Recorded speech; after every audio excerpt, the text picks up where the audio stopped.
What's up, guys? Welcome to episode number 28, Take on New York Sports. I'm Anthony Heaton, and we're going to jump right into this episode. No, not with the red-hot New York Knicks, 6 in a row. Not with the New York Mets, playing decent baseball, pretty good. The Nets, basically just waiting for the playoffs at this point. Not really a lot of football news to discuss. The Islanders, kind of status quo. The Rangers playing red hot. But we are going to start with the disaster in the Bronx. Now, the Yankees are 5-10. And what does that mean? That means it doesn't mean an awful lot right now because it's only 15 games into the season, obviously. But, just for fun, let's take a look at the American League standings. Okay. We're 5-10. The first place Red Sox are 11-6. So we are 5 games behind them. Okay. No big deal. We haven't played them yet. It's early. Right now we have the worst record in the American League. And it's not even, to me, it's not even so much about the record. It's more about the way that we've been playing. Which has been pretty much just absolute garbage. Not getting clutch hits, barely getting hits at all. Pitching, besides obviously Cole and Montgomery, even though he had a little hiccup last game, but he wasn't bad. The pitching has been, I don't know. I don't even have words for it. Inconsistent is being nice. The defense has been, I don't know, Swiss cheese-esque.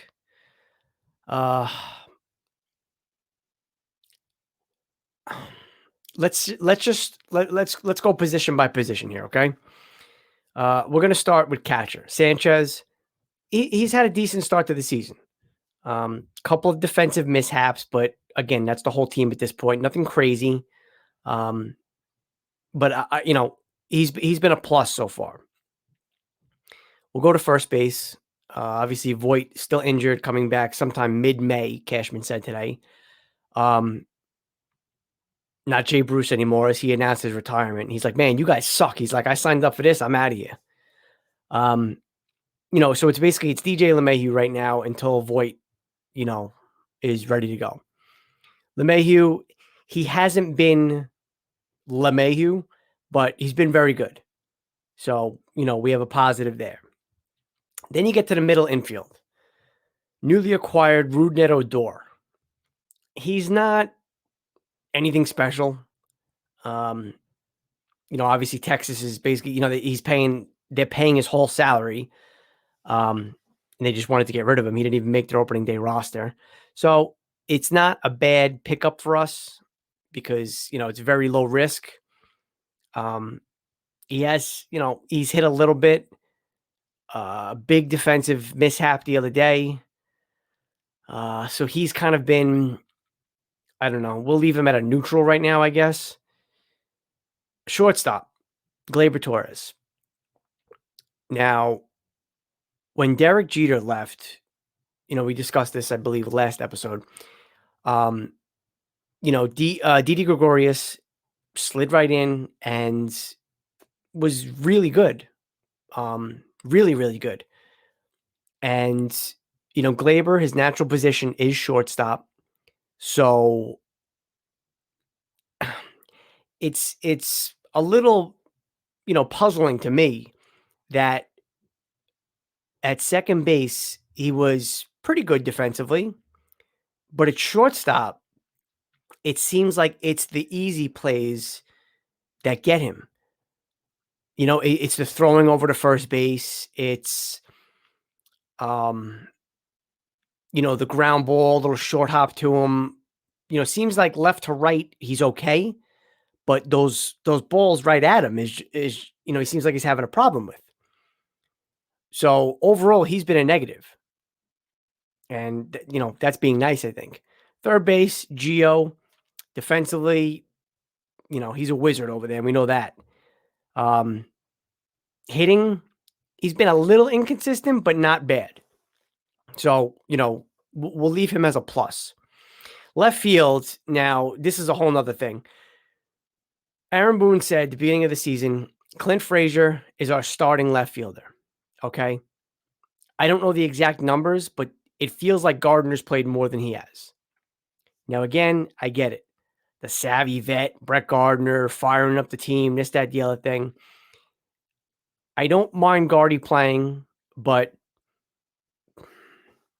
how is Frazier, who was given this job, who earned this job, how is he supposed to develop into, the potential, to unlock his potential if he's getting, I don't mind so much being, substituted out late in games defensively. I don't mind that because Gardy's still a great outfielder. But you start Gardner against, even lefties almost, and it doesn't make sense. And I love Gardy, don't get me wrong, but Clint has got to play consistently. The kid deserves a shot. He earned the shot, like I said. Let him play defensively. But we're going to call left field Frazier/Gardner right now. That's a negative too at this point because neither of them have produced. Center field is an absolute joke. I mean, Aaron Hicks is just, I'm trying not to beat the guy up too much here, but he's just been god awful. And keeping him in the third hole, in the 3 hole is another one of those things where I just don't understand it. I get when you want to say, oh, he's a switch hitter. I like him between Stanton and Judge. But what the hell does it matter if he's a switch hitter or not? You got the new thing where, the pitcher has to come in and has to face a 3-batter minimum. So right there, you're probably going to have to face both of them anyway. So they're not going to mix and match pitchers. But he's not hitting from the right side. He's not hitting from the left side. And I'm getting all my games confused at this point. I don't know if it was last game or the game before, but, he looked like, it was like a circus out there in center field. The ball's hit to him. He bobbles it. And then another ball's hit to him. He, bobbles it again. And we could have easily got that fly ball that he misplayed. He, started backing up and then had to run in for it and missed it. And after he missed it, he still had a chance to get the out at second because I think it was Zunino that was on first. And he was waiting because he thought Hicks was going to catch the ball. But Hicks doesn't. And then he goes to pick it up as a clear shot at second base to gun down Zunino, and he bobbles the ball and Zunino's safe. And of course, that led to, I think, 1 or 2 runs. But it's just, when you're not hitting, when you're not producing at the plate, those sort of, physical errors, and then the mental error by Clint Frazier the other day, throwing it to Garrett Cole when he had no shot at home, should have threw it to second, could have got the guy out at second, but Yandy Diaz just, he, lollygagged and skipped into second because Frazier was throwing the ball to God knows where. Those sort of mistakes are magnified when you are not hitting and scoring runs. They got 3 freaking hits the other day, okay, against Kittredge, the opener, and then what's his name, Yarbrough. We got 3 freaking hits. And let's get back to the opener for a second. The Rays, they basically invented the quote-unquote opener, and they do it out of necessity, okay? They don't have a $205 million payroll. They don't have a quote-unquote solid 5-man starting rotation. So what they do is, you bring in, the other day, they bring in Kittredge, the hard-throwing right-hander, and try to get through, the first inning at least, maybe the second. I think they took him out in the middle of the second. when Gardner came up. But then they go to Yarbrough, who is a finesse, soft throwing lefty. Okay, you see the discrepancy there, right? Great. So we kind of have to plan for both of those sort of pitchers, and it's tough to put a lineup together, even though our lineup's been terrible anyway, so it doesn't matter. But the Yankees, okay, for some reason, and I know Herman hasn't been good. Why not bring Davy Garcia up to start? Or why not just start Michael King, who was the quote-unquote bulk guy? Instead, you bring in Nick Nelson, and this is not Monday morning quarterback for me, guys. I said this to my daughter. I even said, why in God's name is Nick Nelson starting or opening? Okay. He hasn't been good. Yeah, he had a great spring, but you know what? Kluber had a good spring. Tyone had a good spring. Great. That means nothing. It means absolutely nothing, as we now see. They should have just started King because, like I said, the disparity between the two Rays pitchers, hard throwing righty, soft tossing lefty. We try to get cute with the opener, throw Nick Nelson, a hard throwing righty, and then Michael King, a hard throwing righty. So you're facing the same pitcher. I mean, obviously, Michael King is a much better pitcher and he's, much more effective, but it's the same thing. It's not like when we're playing, like I said, the Rays put two different style pitchers out there. And again, they're doing it out of necessity. We have a $205 million payroll, and you're telling me, and this is not injury related, it's not anything like that. You're telling me that we have to throw an opener? 15 games into the season, we got to throw an opener? It's brutal. It really is. And again, I know we could bounce back from this. I know we could just start hitting and our pitching comes together. Kluber, throughout his history hasn't been a great April pitcher, even in his Cy Young years. So you got to hope he kind of settles down and finds himself. But come on, guys. We have to throw Nick Nelson as an opener. 15 games into the season. When, again, I know Clark Schmidt's hurt. He's trying to come back. But why not just start Davy Garcia or Michael King, who's been really, really good for us? Not only is he eating innings, but he's not giving up runs. But instead, you got to try to get cute. And, you pulled this crap in the playoffs too when, we're going to start Davy Garcia. And then all of a sudden, one inning, he's out and J Happ comes in. Okay. Again, there's a little disparity there between those two pitchers of a hard throwing righty and a softer throwing lefty. So it's not the worst thing in the world, but you try to get cute. And it's not about that. Like I said, the Rays do it out of necessity. We're doing it to try to be cute. And it ain't working. And nothing's working. 5-10. 5-10. Okay? So that means, it's an obvious statement, but I'm going to say it anyway. You go 10-5 in the next game, in the next 15 games, which is a good little run. You win 2 out of 3, obviously. And you're right back at 500. We're digging ourselves a hole, and nobody's running away with the division now. Obviously, the Red Sox are 11-6. I think they come back down to earth a bit, but Tampa's in second right now, 8-8. And if we're not 1-5 against them, then we're basically 1 game behind them, maybe 2 games behind them at this point.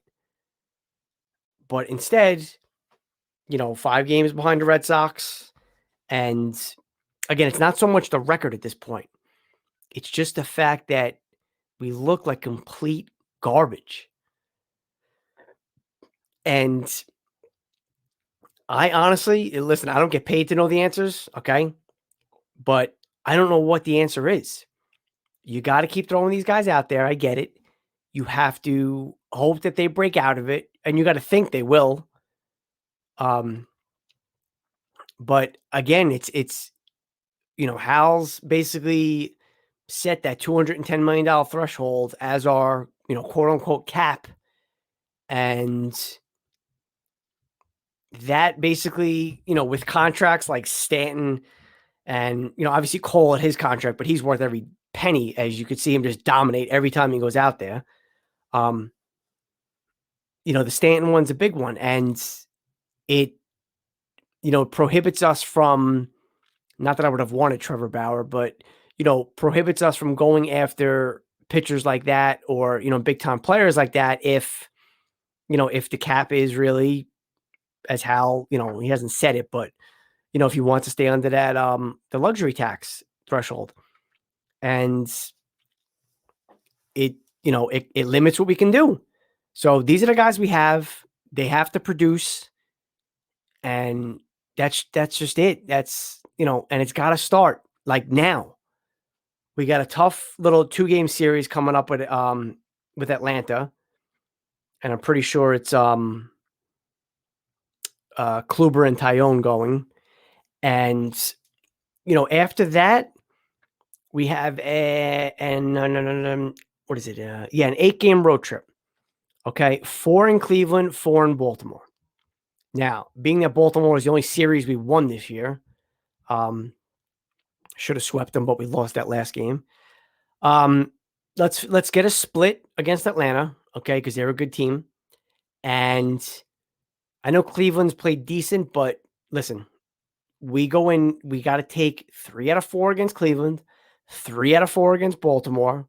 Obviously, sweeping either of those are, what you're going for, but you got to be realistic, especially with this team. And then we come home to play Detroit. Okay. So this is a little early stretch where we can kind of, get back to the basics, play solid defensively, and, gain some ground here, with these lesser teams. Because then it's Houston coming to town, Washington coming to town, going to Tampa, going to Baltimore again, going to Texas. It's just, you have to beat up on these lesser teams. And that's what, we've done that several times throughout the years. I mean, look what we did against Baltimore, 17-1 or 18-1 against Baltimore. And, it's just, it's really, it's as the great Yogi Berra said, it's getting late early. And,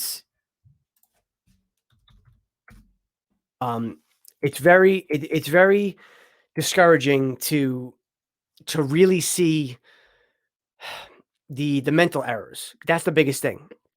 We understand injuries happen in the game, and it's things happen like that are out of our control. But the mental part of the game has to be, you have to be 100%, and it has to be 100% all the time. Because again, when you're not hitting, you're not scoring runs, every other aspect of your game, especially defensively, it has to be on point, 100%. Or else it turns into, you're right there, you're down a run, down 2 runs late in the game, you're trying to make a comeback, and boom, a defensive lapse, and now you're down 4 runs, 5 runs, and then the game's just way out of hand. So it all starts, tomorrow night, 6:35 at home against Atlanta, and we got to start turning the page now. Because, it's only 15 games into the season. No, that garbage doesn't work. Especially when you're playing like crap, it doesn't work. And it's I don't want to say it's desperation time, but coming into every season for the Yankees, it's win a World Series. That's the goal. I mean, it's everybody's goal, but realistically, that's what's set. That's why people come to the Yankees. And if this is how it's going to be, I mean, it's not. Yankee fans aren't forgiving. If this team plays like garbage, I mean, I see a lot of stuff on Twitter. People just, basically send the whole team to the alternate site. We're very passionate fans, and I know it's a long season, but we watch the really passionate ones. We watch every pitch, every inning, and we live or die with this stuff. And as you saw the other day, which again was completely unnecessary, and it was disgusting. But there was baseballs being thrown onto the field, and I don't know, is that because the Yankees even playing like crap? I guess I don't know, whatever. But The Rays about to sweep us. Are we trying to throw the balls at them? I don't know. It's stupid. And again, that's the passion of the Yankee fan base, and I get it. I appreciate it, but that stuff, there's no place for that. All right. Let's now discuss some of the positives in New York sports, okay? So I'm going to switch on over from MLB, and we're going to. I'm not even going to wait. But first, I got Met fans that are going to be telling me, where's the Met talk? Where's the Met talk? Listen, the Mets, okay, they're sitting right now first place in that division, 7-4. They had a bunch of postponements, all that sort of stuff. They've been playing good baseball. They just took 2 out of 3 from Philadelphia. DeGrom has been, DeGrom, 9 straight strikeouts, almost tied Tom Seaver's record of 10. But he actually gave up 3 runs the other game, and the freaking Mets scored 4 runs. So hey, he was probably, when does that ever happen for him? So you give him, you give the Mets credit there. But my big thing was how, it's a much bigger deal. I mean, the Yankees are usually always a much bigger deal than the Mets anyway. Sorry, that's just the way it goes. But it's just a much bigger deal because of how crappy the Yankees are playing. So, throughout the season, we'll have plenty of Met talk. Don't worry about it. I want to switch gears now, though, to hockey and my New York Rangers. All right. They have. Let's just look at this for a second, okay? They're in the East, which we said in the beginning of this season is the toughest division. That's it's just the way it is. And right now they're at 52 points. Let's look at the 4 seeds because the top 4 teams make it in each division. Let's look at the 4 seeds of the other divisions. Okay, Montreal, 47 points. So we're up by 5 on them. Nashville, 49. We're up by 3 on them. And Arizona Coyotes, 45 points. We're up by 7 on them. So any other division, and again, I know we're playing different teams, so I can't technically say it, but we're in a playoff spot then if we're in a different division. Shesterkin's been playing out of his mind. Adam Fox better win the Norris. That's all I'm going to say about that because he's just a stud, an absolute stud. Don't give me this Jack Eichel garbage because if we can keep Ryan Strome at, half the price, him and Panarin together, what is Eichel going to do centering Panarin? Not much more than Strome is because Strome has turned into a legit, offensive threat. Passing, scoring, setting up plays. He's been terrific. And I don't want to say I was a little, hesitant on bringing him back. I didn't want to give him top dollar, obviously, but he's been terrific. And again, him and Panarin together have been, one of the best duels in the league. They've been unstoppable. I mean, and that, especially with Panarin being one of the top players in the league, that helps, of course. But we have a plus 33 goal differential, okay? And that's tops in our division by, let's see, 7. Or Pittsburgh is next with a plus 26. So we're starting to score a bit more. Our goaltending, give Georgiev credit too, because he's played twice in like the last, I don't know, 2.5 weeks. And each time he's got in there, he's played well and he got the victory. And Shesterkin's just been playing great. And you got to think 2 things in this Rangers season, okay? Number 1, which I think is a little less important because Georgie and Kincaid played decent when Shesterkin was out, but it was the Shesterkin injury.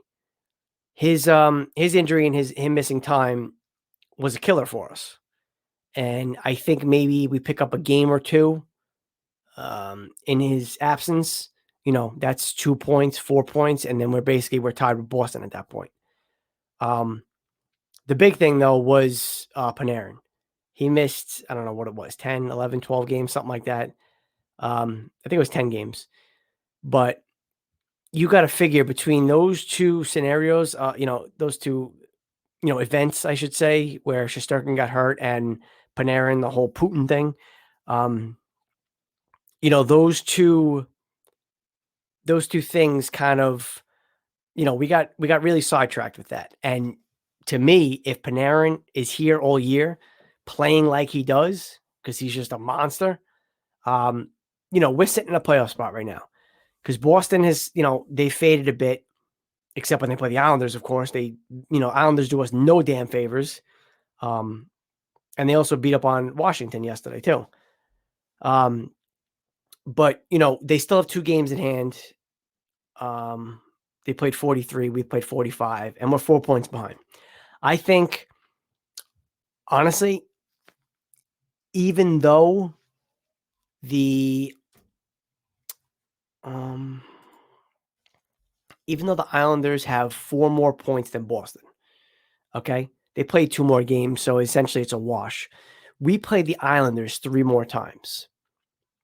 And I know we actually played Boston twice to end the season, okay? Which, I mean, if we're 4 points behind Boston with those 2 games left for the fourth, that could be huge as a chance for us to sneak into the playoffs. But the Bruins are playing the Sabres like 4 more times or something like that. And no offense to the Sabres, but they've been absolutely god-awful. And, I know anybody could beat anybody in this league, but you got to expect Boston to just pick apart the Sabres. So it's going to be really tough for us to sneak into the playoffs. But I just want to give the Rangers credit, man, because they've played hard. They've played, inspired hockey. And I got to give Quinn some credit. Me and Ava were talking about this the other day. She actually brought it up, so I'll give her the credit. But Quinn has done a lot better balancing the ice time. So, I give him credit with that because, again, it's a lot of young players, a lot of pieces that are, basically going to be our future. So we give him, credit for it. And he's balanced it nicely. And, look what happens now. Kravtsov gets his first NHL goal, which, of course, he says was his second, really, because Lindy Ruff did the right thing. He had to do it. He didn't take the goal away from the kid. It's just, as a professional, as a coach, as a leader of an organization, that's something you have to do, because Devils fans would have been killing him. The owner, the front office, they would have been ripping him, for challenging that play as an offsides. But anyway, it's good to see all the kids playing well. And this team has the potential to be a really good team for, the next 5 to 7 years solid. And I think next year, back to normal, hopefully, start in October, 82 game season. Igor stays healthy, another year under his belt. Laugh, obviously, a year, Kravtsov a year, Kako, keeping on his development. The sky's the limit for this team. And they could be really fun, really exciting, and really dangerous to, the Eastern Conference. We're going to call it the Eastern Conference because I assume it's going back to that next year. So yeah, I know it's, Rangers fans are a little down right now, probably going to miss the playoffs, but just keep your heads up, guys, because this team is, we're coming and we're going to be a threat for, like I said, hopefully 5 to 7 years. We keep everybody in place and everybody develops. So, let the Islanders do their thing right now. They're going to have the spotlight as far as the playoffs in the NHL for New York. They're also going to open their new arena next year, so good for them. They need it. But the Rangers are coming, man. Just watch out because, like I said, we're going to be good, and we're going to be good for, a decent amount of time. And that's what you need. You need that 5 to, let's say a 5-year window, because not only are the playoffs absolutely grueling, but, getting to the finals, as we saw in 14, and should have gotten there, as we saw in 15. It's not a guarantee, because that Ranger team, we were like, wow, this team is great. We're going to be together for a while. We're going to get there. We're going to get there. And, it didn't happen. We got there once. We lost to the Kings. And, the next year, Ben Bishop shut us out in Game 7, Eastern Conference Finals. And then we kind of faded back since then. So we hit our peak and then faded back. And that's why you need that 5-year window, because, you may only get there once. Whether you're the top team in the league, whether you're, a top 5 team in the league, you may only get there once, because it's so tough to win all those series. And, once you're there, man, you got to grab that. And you got to make sure, because there's no guarantee you're getting back. Yeah, I was going to touch a little bit on the Knicks too, but, they're just, I said it when they hired Thibodeau, man. I love him as a coach, and, he's a real coach, a professional. And, the Knicks now 6 in a row. What are we? Yeah, 6 in a row, 7-3 in our last 10. And we sit right now currently in the 6th spot in the Eastern Conference. We're a game and a half up on Miami and 2 games up on Charlotte. And we're only a half game behind Boston and Atlanta. So, the top 4 teams, the top 3 teams are basically set. We know the Sixers and the Nets are going to battle for that number 1 spot. And the Milwaukee's kind of floating right there at that 3. But, the Knicks, they continue playing. We could be a 4 seed. We can get a home court advantage in the first round of a playoff series. And, you got to give Thibodeau credit. You got to give the kids credit. You got to give Julius Randle a lot of credit. I know he's, one of the old men on the team at 26 or however old he is, but he's been tremendous. He's been a leader. He's been, offensively, defensively, and, it's nice to see these kids develop. RJ Barrett, especially, he's starting to grow into what we saw at Duke. And, again, everybody calm down with the whole Zion Williamson thing. Yeah, the Pelicans played at the Garden the other day. He loves playing in New York, blah, blah, blah. Let's just relax.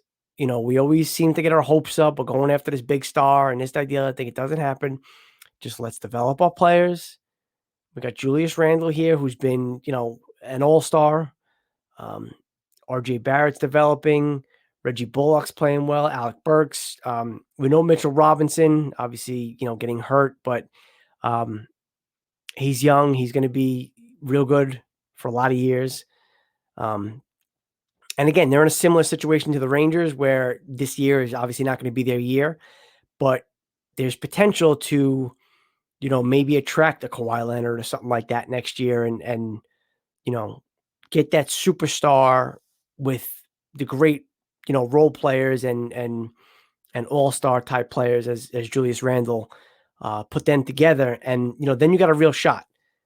Brooklyn's basically going to be the team, for the next, for this year at least and next year, while the big 3 are together: Harden, Kyrie, and Durant. But the Knicks just got to stay course and do their thing. And I'm glad they didn't make any, any rash decisions this year. They kept the team together. They stayed focused, and they're playing great basketball. And it's exciting to see. It's nice to see, because it hasn't been around the Garden in a while. All right, guys, that's going to wrap up episode number 28. Thank you guys for listening. Yeah, episode 29 should be an interesting one. Again, it all depends on the Yankees, because I'm going to be in a terrific mood. They get on the winning track, but if they continue to slide, I'm going to be miserable. And listen, ask my wife. It's not pleasant when they lose. She said to me the other day, she's like, I always think like you're mad at me or something's wrong or whatever. And then she's like, oh, I forgot the Yankees lost. And, then she just goes about her business. It's just, that's what I do. I live and die with these guys. And it's just, it hurts. It really does. But I know I'm not alone in that, as I see a lot of you guys on Twitter. You're right there with me with the passion. Yeah, that's right, Tyler. At least the Knicks are winning. um, yeah, it's time for the Yankees to get their act together. And um, 15 games, not how you want it to start. Let's see how the next 15 games go. Again, asking for 10-5 to get back to 500 might be a little much, but you know, we got to have a winning record over the next 10 to 15 games. And our starting pitchers have to go deep into games. Our bullpen can't get overworked. And I know those go hand in hand. And we also got to get hits. I mean, Judge, Stanton, swinging at every slider down and away. It's getting a little old. I don't know what you have to work on in the cages, but you know that pitch is coming. Every pitcher's going to throw it to you, and you guys still swing at it. Okay? So that's going to be your homework. Go in the batting cage, have have Cole or have somebody throw you some sliders. You know it's coming, but pick it up. Pick it up out of their hand. Learn the spin and stop swinging at the down and away. I know they're trying to do too much, and it stems from the terrible record right now. And if one batter gets going, the rest will follow. And it may just take one big hit, walk-off hit or something. But again, it's got to get going, and it's got to get going soon. All right, guys. Again, thanks for listening, and we'll talk to you soon. Until then, be well.